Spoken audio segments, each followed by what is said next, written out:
Garju oke sambutan saking panjenenganipun Bapak PHDI Kabupaten Kediri.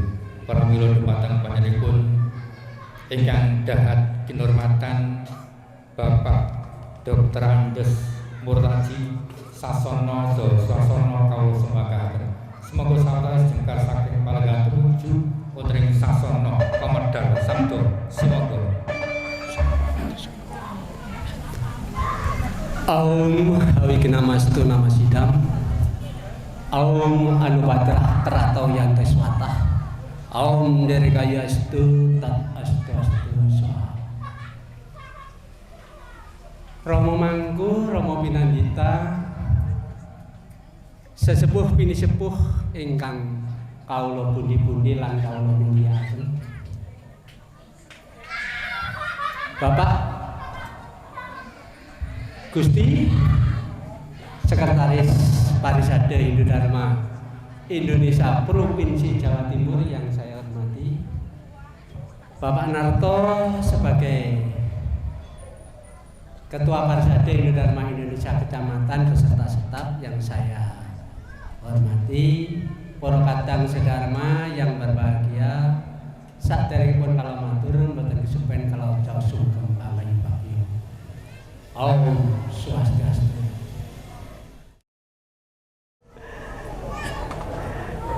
Inggih para pinandita pemangku ingkang dahat kula mulyakaken, para pinisepuh, para pejabat keumatan semuanya sekaligus ingkang kinurmatan, para pemuda, pemudi yang saya sangat sayangi. Pertama-tama mari kita menyampaikan sungkem penganjali. Om Swastiastu. Om Awignam Astu Nama Sidam. Om Sidirastu Tat Astu Swaha. Berbahagia untuk pertama kali, maaf saya kalau pakai bahasa Jawa takut keliru. Pernah saya di Tengger saya berbahasa Jawa, saya bilang kulo rawuh, saya dikasih tanda artinya salah. Kulo dugi, rawuh dugi berarti salah. Oleh karena itu saya belum berani pakai bahasa Jawa penuh, sedikit-sedikit saja. Nggih napa nggih? Saya tadi senang mendengarkan sambutan dari Bapak Ketua PHDI Kabupaten Kediri. Sudah cukup banyak programnya. Demikian juga yang di kecamatan. Saya tadi sempat berbicara juga lumayan sudah bagus sekali programnya. Saya tidak perlu ulas lagi. Hari ini kita semua bersyukur bisa bertemu bersama-sama dalam rangka Piodalan di Pura Adya Jagat Karana pada hari purnama kase ini ya. Sada ya, hari purnama sada kalau tidak salah. Jadi kita bersyukur bisa tangkil. Jadi Piodalan ini sangat penting. Piodalan ini paling tidak ada 4 fungsi manfaatnya paling sedikit. Pertama untuk pensucian pura yang disampaikan tadi oleh Bapak Ketua PHDI. Kenapa harus disucikan tiap tahun? Ya karena barangkali dalam 1 tahun ini ada hal-hal tidak suci yang kita lakukan. Ibarat aki harus dicas. Contoh yang tidak suci. Di pojok tadi ada yang mencaci maki, marah-marah, mentelik, tidak suci. Barangkali di pojok sana ada yang kencing tidak suci. Misalnya beraneka macam perbuatan yang tidak suci, itu kita sucikan tiap tahun. Itu manfaat piodalan yang pertama. Yang kedua tentu bersyukur. Kita sudah bisa hidup, Atman masih ada di dalam diri kita. Kita bersyukur kepada Ida Sang Yang Widi Tuhan Yang Maha Esa. Ya. Wajib bersyukur. Kalau tidak bersyukur, Atman kita dicopot, berarti kita sudah tiada bersyukur yang utama. Yang berikutnya, barangkali tanpa disadari, kita ini hadir ke pura pada saat piodalan ini mencari pahala. Karena ada di sastra, kunang yang purnama tilem sang sadu jana mahana sembah bakti tunggal mulih 10 ike de batara. Pada saat purnama tilem kita ngaturan sembah bakti dana punya tunggal mulih 10 kali lipat pahalanya. Kunang yang kania gata kala sang sadu jana menganakan semah bakti tunggal mulih 100 ike de batara. Seperti piodalan ini, kania gata hari yang kita tentukan sucinya plus purnama double 10 kali dan 100 kali pahalanya.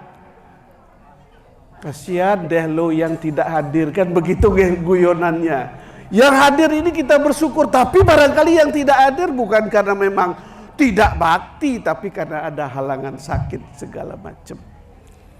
Kira-kira begitu, sehingga karena kehadiran pada hari ini sangat penting kita mendapatkan anugerah Ida Sang Yang Widi Wasa. Ya, dapung ya? Bapak Ibu umat sedharma yang berbahagia, kehadiran saya ke sini kalau niku berempat tadi sempat bercerita lewat telepon dengan Pak Ketua PHDI Pak Narto. Kok sepertinya melas begitu, Pak? Saya bulan depan mau upacara entas fitriannya begitu. Yang kedua, tapi pingin juga umat diberikan pencerahan khusus mengenai fitriatnya ini. Tapi siapa? Kalau saya ngundang Pak Gusti, engkau bayarannya akeh. Saya tidak berani. Saya bilang Pak Narto, kalau dari tadi Pak Narto bilang saya diminta hadir, seizin Ida Sang Yang Widi Wasa saya akan hadir. Bahkan saya berempat. Tepuk tangan dulu. Jadi intinya saya bercerita tentang fitriatnya hari ini. Jadi dalam pancayatnya itu semua boleh didharma wacanakan. Jangan ada yang protes. Oh, cerita ngaben kok di pura. Nggak, ini materi, bukan ngaben di pura. Cerita ngaben, pancayatnya semua boleh didharma wacanakan. Jangan, karena ada itu di tempat saya, Pak Gusti jangan cerita ngaben, ini kan odalan. Loh, saya cerita bukan ngaben. Ini materi dharma wacana yang boleh disampaikan, bagian dari pancayatnya. Jadi jangan ada yang protes saya cerita fitriatnya. Konsep ini perlu konsep, karena jangankan bapak-bapak di sini, di Bali saja saudara saya tidak paham. Kemarin wonten ngeroras rame-rame sampai tanya apa sih maksudnya si ibu panggil si ibu sih, karena tidak paham konsep. Konsep ini perlu sehingga pada saat hari H kita ngikuti dengan enak dan cermat begitu ya. Kalau di Bali saya cerita dulu ini fitriatnya itu dibagi tiga tahap. Wonten ngaben, wonten ngeroras, wonten ngelinggihang. 3 tahap. Biasanya kalau zaman dulu tidak bersamaan. Kenapa tidak bersamaan harinya? Karena ngaben ngelingihang dan ngaben ngeroras dan ngelingihang ini harus bolak-balik ke laut atau ke tempat air. Kalau rumahnya jauh bisa bolak-balik 2 kali, jaraknya 50 kilo ke laut. Wes habis waktu untuk di jalan. Sehingga ngaben sendiri. Nge. Oh, lagi 1 tahun baru ngerorasin, sambung dengan ngelingihang. Kenapa bolak-balik ke laut? Ini yang mau saya ceritakan, ya. Kenapa harus bolak-balik ke laut? Mungkin kalau di Jawa, entas-entas itu bisa dilaksanakan 1 kali. Di Bali pun sekarang sudah mulai yang namanya ngelanus itu 1 kali, 1 hari. Karena apa? Banyak orang-orang pegawai dari Jakarta, jangan lama-lama, cepat-cepat, 1 hari cukup. Akhirnya ada yang namanya ngelanus. Tapi syaratnya ya harus dari pagi sampai malam. Karena harus bolak-balik ke laut atau ke tempat air. Kenapa begitu? Karena ada filosofinya yang saya ceritakan sekarang. Saya umpamakan badan manusia ini biar gampang menganalogikan sama dengan telur. Kuning telur, tahu telur? Nggih, tahu telur? Tahu? Ada kulit telur, ada kuning telur, ada putih telur, ada kuning telur. Manusia ada stula sarira, suksema sarira, antakarana sarira. Tubuh manusia ini cara kerjanya ditiru oleh pembuat komputer. Makanya komputer pintar bisa hidup karena meniru. Ada hardware, ada software, ada prosesor. Prosesor ini yang menghidupkan komputer itu. Manusia begitu. Ada kulit setula sarira, ada kuning telur suksema sarira, putih telur, ada kuning telur antakarana sarira alias Atman. Kuning telur niku Atman. Tuhan yang widiwasa yang berada di tubuh kita, yang membuat kita bisa hidup. Kalau hanya setula sarira kulit sama putih saja, tidak bisa ngomong, tidak bisa berpikir, tidak bisa jalan. Yang menghidupkan kita itu Atman, kuning telurnya itu. Kalau di komputer, prosesornya itu yang menghidupkan. Ya. Nah, bagaimana proses? Karena di dalam kita ngelingihang itu, kita tujuannya mengambil kuning telurnya, mengambil Atmannya, untuk kita linggihkan di pelinggih leluhur. Bagaimana caranya mengambil kuning telur ini? Karena di luarnya ada kulit telur, ada hardware, ada setula sarira, ada panca mahabuta.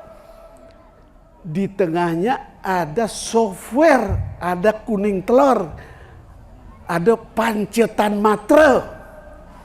Bagaimana cara memisahkan ini? Inilah yang disebut ngaben dan ngeroras. Bagaimana memisahkan kulit telur dan putih telur agar bisa kita mendapatkan kuning telurnya dan bisa dilinggihkan di pelinggih leluhur? Memisahkan kulit telur panca mahabuta ini disebut ngaben. Ini disebut ngaben. Istilah yang sering dipakai oleh para pandita, penyucian. Saya memakai bahasa ilmiah. Ngaben itu melepas kuning telurnya. kulit telurnya dilepas. Caranya melepas bagaimana? Ada 3 bahan. 1 sesaji. Tidak ada sesaji, tidak bisa karena kita punya tri kerangka agama Hindu.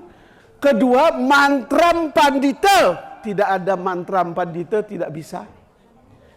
Yang ketiga, ada tempat air suci. 3-tiganya ini yang bisa melepas. Kalau tidak ada salah satu, kulit telur tidak akan lepas. Makanya kalau ini lama tidak dilepas, itu yang secara Jawa apa namanya? Gentayangan itu nopo lek Jawa. Ah ya, itu. Kalau tidak dilepas niku atmannya penasaran ini dilepas dengan sesaji. Saya tidak cerita sesaji karena saya tidak ahlinya. Harus ada sesaji, harus ada mantram pandita. Kalau ngaben itu wajib pandita. Mangku ampura tidak boleh karena ada proses ngaskara. Ngaskara itu orang ngaben itu harus didwijati biar suci. Dwijati tidak boleh pemangku saja belum dwijati. Bagaimana mendwijati orang belum dwijati? Akhirnya wajib pandita kalau ngaben semuanya sampai ngelinggihan wajib pandita. Ini ada sesaji, ada contoh kalau kita ngaben dibakar dulu ya. Ini kalau sawo wedana ya, saya contohkan. Ngaben dibakar, setelah dibakar kan dicari tulangnya, dibentuk puspa apa? Simbol ya, simbol tubuh kita ini. Dimantraim kadang-kadang segala macam. Dibuang ke air, ke laut atau ke sungai yang dianggap suci. Kenapa dibuang? Tadi mantram sudah, sesaji sudah dibuang untuk dilepas luarnya ini. Apa napartam paritastur apam? Di Rigveda bunyinya begitu. Hanya air yang mampu membersihkan. Tidak cukup sesaji dengan mantram pandita. Apa napartam paritastur? Harus ada air sehingga harus dibuang ke laut. 3 unsur tadi kan masih 3 unsur. Stula sarira, suksma sarira, antakar dibuang ke laut. Saya pakai bahasa kasar biar paham, ampura, ya. Dibuang ke laut. Begitu mau ngeroras, mau ngeroras lagi nih, lanjutannya ngangkit namanya, proses ngangkit dagi pandita memantra dengan sesaji, diangkat yang sudah kita buang 3 unsur tadi. 3 unsur kita buang, setelah dibersihkan oleh air, kemudian diangkat oleh mantram sesaji, diambil 2 saja oleh pandita. Diambil 2, apa yang diambil? Suksma sarira sama antakarana sarira. Baru ke laut 1 kali, ya, baru 1 kali ke laut itu. Begitu proses lagi ngeroras, setelah diangkat, kan diproses lagi, dibakar lagi. Dibentuk puspalingga dari daun beringin, kan dibakar lagi. Dibakar lagi, dibuang lagi ke laut. Setelah dibuang, lagi diangkat. Sudah 2 kali ke laut. Diangkat, ngangkit bahasa Bali ini ngangkit. Pandita atau pemangku pemantra dengan sesaji diambil bentuk puspalingga lagi, simbol yang kita yakini sebagai Atman, antakarana sarira.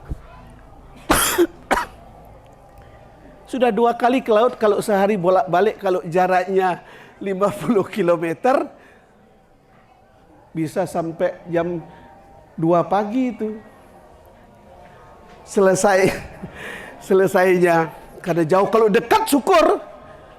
Sekarang krematorium di Bali biasa dekat-dekat laut biar cepat. Buang angkit, buang angkit. Setelah menjadi atmannya ini, kuning telurnya diambil, baru dilinggihkan. Dilinggihkan di mana? Di pelinggihnya leluhur. Kalau di Bali namanya merajan. Kalau di Bali merajan. Kenapa di sana? Ya menunggu proses pengadilan. Itu baru administrasinya lengkap. Bukan langsung masuk moksa, tidak. Itu nunggu pengadilan, ditaruh di leluhur dulu. Kapan diadili? Saya tidak tahu. Saya cerita filosofi. Kapan diadili? Oh, pengadilan dipanggil Atman A. Dewa Yama dipati tukang mengadili. Diadil. Oh, setelah buka komputer lihat data-data, oh orang ini 20% penyakit berbuat jelek, 80% berbuat baik. Harus reinkarnasi. Tapi 20% ke neraka dulu, 80% di surga. Jadi orang Hindu itu ya pasti masuk neraka dan surga. Karena tidak ada orang 100% jahat, 100% baik. Oh, dia kayak kisahnya Paca Pandawa kan begitu. Karena dosanya sedikit, dicelupkan saja kakinya di neraka, cet, baru ke surga. Itu contoh kisah karena dosanya sedikit.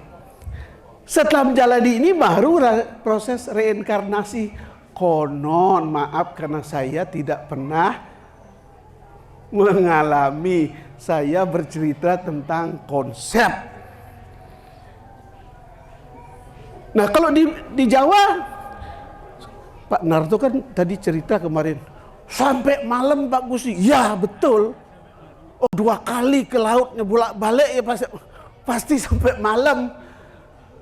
Tidak mungkin bisa cepat. Makanya di Bali dulu orang karena tidak mau cepat-cepat, sudah 1 tahun baru ngeroras 1 tahun berikutnya. Agar tidak bolak-balik. Zaman sekarang, orang bisnis kalau saya nunggu tahun depan, mikir lagi pulang. Kerja tidak bisa, cari duit tidak bisa. Sekaligus saya namanya ngelanus, stres. Ada upacara ngelanus, barangkali itu yang mirip dengan entas-entas. Saya tidak tahu karena entas-entas ini filosofi yang baru saya dengar. 1 kaligus, semalam saja. Paham? Ya, sekarang sudah paham kira-kira prosesnya itu melepas Panca Mahabhuta, Apah Teja Bayu Akasa Pertiwi, terus Suksma Saritra, Suksma Panca Tanmatra, membaui, mencium, itu software. Bukan berupa bentuk, itu dilepas lagi, baru atmannya dilinggihkan. Inilah kita puja, makanya orang Hindu kalau sudah ngaben ngerorasi, jangan ke kuburan. Di kuburan sudah tidak ada siapa-siapa. Filosofi Hindu, saya tidak bercerita tentang filosofi yang lain. Kalau sudah melinggihkan, istilahnya ziarahnya itu ke pelinggih leluhur, itu ziarahnya. Jangan ke kuburan lagi. Ya. Jangan ke kuburan karena sudah tidak ada orang di kuburan. Tidak ada. Ya. Begitu. Jadi kalau di Jawa ini kan jenis-jenis ngaben kan banyak. Kalau di Bali karena sudah dari dulu ngabennya sudah rutin, itu kan ada mayatnya, maaf, ada mayat, itu disebut Sawo Wedana. Kalau di Jawa mungkin karena meninggalnya sudah lama, tinggal ngambil saja di kuburan atau di laut, ngangkit, itu namanya Sawo Wedana, apa satu lagi. Jadi yang tidak ada jasadnya karena sudah dulu meninggalnya. Kalau ada jasadnya Atma Wedana, yang tidak ada jasadnya bisa. Jangankan begitu, yang hilang saja jasadnya bisa diaben. Ya, yang hilang itu misalnya dia pergi pesawat terbang jatuh tidak ketemu, bisa diaben. Itu namanya apa? Ngabennya siapa yang tahu? Itu juga begitu. Proses ngangkit saja dipanggil oleh pandita dengan upacara ini bisa kita bentuk dengan simbol yang disebut puspalingga tadi. Jadi kalau kita umat Hindu misalnya, kalau ada yang meninggal tidak ketemu jasadnya, jangan terlalu disesali karena sudah dibeli jalan oleh pandita. Oh, cara ngabennya seperti ini. Saya lupa namanya tadi, sudah ngapalkan nama ngabennya itu. Bisa diangkit, dipanggil di laut, bisa. Demikian juga yang sudah meninggal lama bisa dipanggil di laut atau di kuburan, dibentukkan, baru diproses ngaben dan ngeroras. Nah, yang ingin saya tambahkan, ini saya berfilosofi umum. Di mana sih dilinggihkan? Nah ini. Kadang-kadang karena kita tidak paham filosofinya, gara-gara tempat ngelinggihang ini kadang-kadang mencari beda pendapat begitu. Kalau di Bali memang karena aja ada merajang tempat pelinggih leluhur masing-masing keluarga, itu bisa Empu Kuturan yang asalnya dari Jawa Timur, dari Pasuruan. Jadi Empu Kuturan bisamanya ada 9 sekte yang sering berkelahi, dibuat bisama 1 Trikayangan Pura Desa dalam Baliagung, yang 2 Merajan, masing-masing keluarga dibuat merajan untuk melinggihkan leluhur. Artinya merajannya pisah sama pusah dalam Baliagungnya, versi Empu Kuturan. Oke. Nah, kemudian Dangang Nirarte abad ke-15, orang yang sangat sakti. Kalau Empu Kuturan abad ke-11, lebih dulu, mengeluarkan bisama tentang Trikayangan, pusah dalam Baliagung, Merajan. Begitu abad ke-15 ada empu yang sangat jenius, yang konon tapi tidak pasti. Dan yang Nirante itu kalau di Bali begitu, tapi tidak pasti ya, hanya konon berdasarkan dasar tahunnya dia ke Bali abad ke-15 itu sama dengan siapa? Sado Palon itu kalau di Bali, Dangyang Nirarte itu. Tapi secara liar bukti tidak ada, tapi kalau melihat dia ke Balinya abad ke-15 setelah bertengkar di Banyuwangi di Belambangan dengan raja yang kelima, Raja Brawijaya. Ya, Raja Brawijaya ini dia ke Bali kok pas 500 tahun lagi akan Hindu ke Jawa lagi. Nah itu Dangyang Nirarte, dia mengeluarkan bisama yang tadinya Empu Kuturan Trikayangan, pusah dalam Baliagung dan Merajan. Dangyang Nirarte Padmasana. Beliau yang mengeluarkan bisama Padmasana. Kenapa? Setelah dipelajari, dia bilang 500 tahun lagi Hindu akan ke Jawa. Artinya apa? Kalau pakai merajan dibawa ke Jawa, masing-masing keluarga bikin merajan, kira-kira berat begitu. Kalau Padmasana satu saja sudah bisa untuk semua. Dewa apapun disembah bisa. Artinya ciri-ciri itulah kira-kira dia akan Hindu di Jawa akan bisa kembali seperti dulu. Dan nyatanya benar. Setelah 500 tahun ini banyak yang sudiwadani. Itu ciri-ciri begitu. Tapi terkait dengan ngelinggihan leluhur, kalau di Jawa setiap umat ngikuti bisa menyambung kuturan, bikin berajan berat, pasti berat. Orang Tengger karena dari dulu dia memang tidak pernah masuk Islam, dia paling jenius. Semua pura di Tengger, saya punya fotonya tadi saya tunjukin, Pak Narto. Semua pura di Tengger, satu ada sejenis candi atau pemujaan leluhur di tengah yang berbentuk gedong yang beratap. Semua di Tengger pemujaan leluhurnya di tengah ditaruh dan besar bentuknya. Padmasana di sebelah kiri, pengelurah di kanan. Semua Tengger saya keliling ke pura-pura di Tengger seperti itu dari zaman dulu. Sehingga PHDI, khususnya PHDI Jatim, memakai ini sebagai jurisprudensi. Kuning jurisprudensi, kalau di orang ilmu hukum itu mencontoh yang sudah baik. Maka biar tidak terjadi kebingungan masalah merajan segala macam, model di Tengger ini pas, ada padmasananya, ada penyembahan leluhurnya di tengah-tengah, malah dia di tengah-tengah dia, kanannya pengelurah.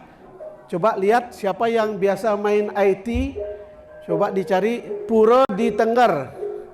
Pasti semua bentuknya di tengah itu berupa gedong, berpintu, beratap, di kiri padmasana, di kanan pengelurah. Semua pura di Tengger begitu. Menjadi sangat baik karena di Jawa tidak ada klan.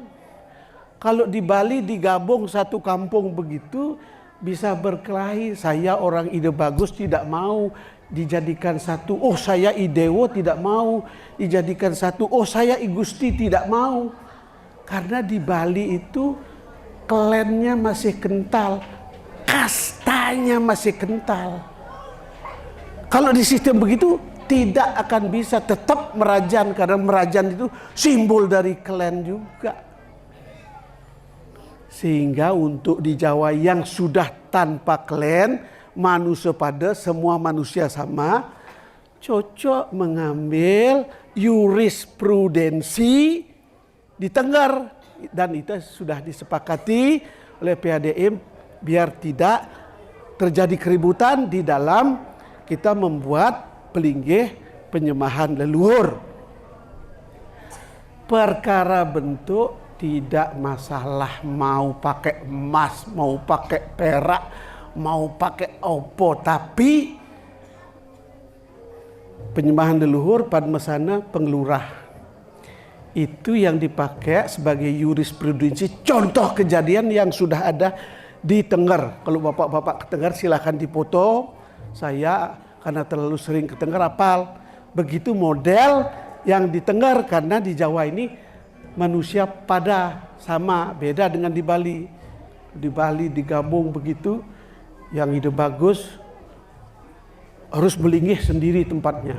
Yang I Gusti punya tempat sendiri. Yang I Dewo, itulah makanya ada merajan masing-masing. Kalau di Jawa sudah sama, sangat baik dan hemat.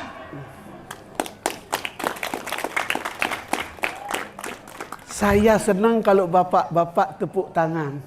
Artinya apa yang saya sampaikan, saya tidak memihak sama si A si B. Saya menyampaikan sastra dan jurisprudensi yang ada di Tengger yang sudah tentram sampai sekarang.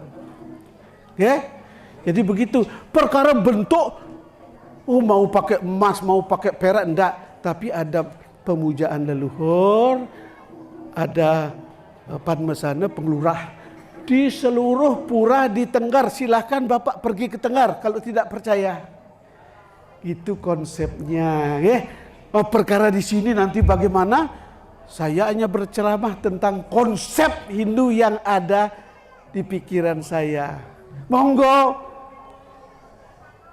jangan sampai berbeda pendapat kebangetan terlalu lewat gara-gara itu. Semoga, saya yakin di Kediri ini pasti damai. Pak Murtaji, oh sudah hilang tadi. Tepuk tangan untuk umat Kediri, Bun. Tepuk tangan. Saya bangga dikasih waktu. Kalau di Sidoarjo di depan orang Bali 20 menit sudah pada pulang dia. Kalau di Jawa, di Tengger setengah jam lagi Pak. 1 jam lagi Pak. Tidak nyalahkan kalau orang Bali itu memang filosofinya agak sedikit. Karena tidak senang dengerin tutur begini. Kalau di Jawa semua diam semua. Saya jadi pendarma wacana agak bangga begitu. Tepuk tangan dulu, Ge. Ge. Barangkali jika ada salah, saya mohon maaf. Tidak ada niat saya untuk membela AB, tidak ada. Ini konsep dari Tengger saya bawa ke sini. Silahkan cari Bapak pura-pura di Tengger, di foto. Dan aman. Setiap pura ada 3 itu. Setiap pura ada 3 itu. Dia konon tidak pernah masuk Islam. Dari dulu sudah begitu. Saya yang jadi sekretaris PHDI 10 tahun sudah ada, berarti dia lebih dulu. Dan itu sudah nyaman. Entah sudah dulu, sudah serba. Artinya mungkin karena tidak masuk Islam, tidak masuk zaman dulu, dia masih relatif anteng begitu maksudnya, filosofinya begitu. Oke? Ya Bapak Ibu, para pemangku semuanya, saya mohon maaf jika ada yang keliru. Saya mengendaki umat di Kediri ini aman, damai dan sentosa. Demikian saya akhiri, Pak Agus, saya akhiri nggih. Jika ada kesalahan mohon maaf. Om Santi Santi Santi. Oh.